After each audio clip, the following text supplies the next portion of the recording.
Praise the Lord. మన ఆత్మీయ జీవితాన్ని బలపరచుటకు దేవుడు మనకి నేర్పించే శ్రేష్టమైన మాట.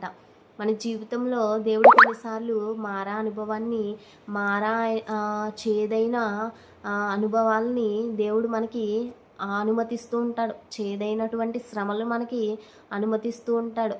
దానికి కారణం మనము నాశనమైపోవాలనో, మనం కష్టాల గుండా వెళ్ళాలనో కాదు. మనము ఆత్మీయ పాఠాలు నేర్చుకోవాలని, ఆ శ్రమల ద్వారా మనము విధేయత నేర్చుకోవాలని దేవుడు మనకి చేదైనటువంటి శ్రమలను అనుమతిస్తూ ఉంటాడు. బైబిల్లో మనం చూసినట్లయితే యోబు గ్రంథము 36వ వచనము 15వ వచనంలో, 36వ అధ్యాయం 15వ వచనంలో మనం చూసినట్లయితే శ్రమపడు వారిని వారికి కలిగిన శ్రమ వలన ఆయన విడిపించును, బాధ వలన వారిని విధేయులుగా చేయును అని. దేవుడు మనకు కలిగిన శ్రమలన్నిటిలో నుండి మనల్ని విడిపిస్తాడు. ఆ శ్రమ ద్వారా మనకు ఒక ఆత్మీయ పాఠాన్ని నేర్పిస్తాడు, విధేయత నేర్పిస్తాడు మనకి. తన కుమారుడు కూడానంట శ్రమల వలనే విధేయత నేర్చుకున్నాడంట. హెబ్రీలకు రాసిన పత్రిక 5వ అధ్యాయం 8వ వచనంలో ఉంటుంది కదా, ఆయన కుమారుడయ్యుండి తాను పొందిన శ్రమ వలన విధేయతను నేర్చుకొనును అని. దేవుడు మనకి ఆ శ్రమ ద్వారా ఒక ఆత్మీయ పాఠాన్ని నేర్పించడానికే మనకి ఆ శ్రమని అనుమతిస్తాడు. ఎప్పుడైతే మనము ఆ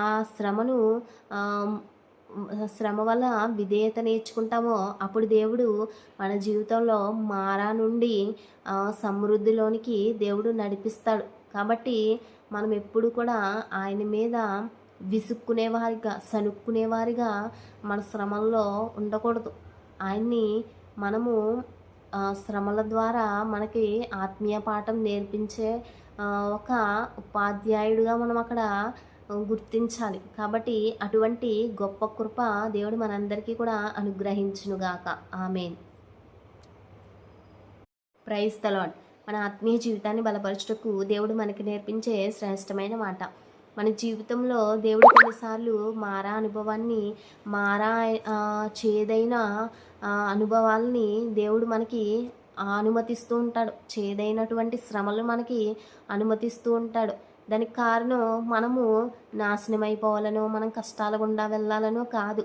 మనము ఆత్మీయ పాఠాలు నేర్చుకోవాలని, ఆ శ్రమల ద్వారా మనము విధేయత నేర్చుకోవాలని దేవుడు మనకి చేదైనటువంటి శ్రమలను అనుమతిస్తూ ఉంటాడు. బైబిల్లో మనం చూసినట్లయితే యోబు గ్రంథము 36వ వచనము 15వ వచనంలో, 36వ అధ్యాయం 15వ వచనంలో మనం చూసినట్లయితే శ్రమపడు వారిని వారికి కలిగిన శ్రమ వలన ఆయన విడిపించును, బాధ వలన వారిని విధేయులుగా చేయును అని.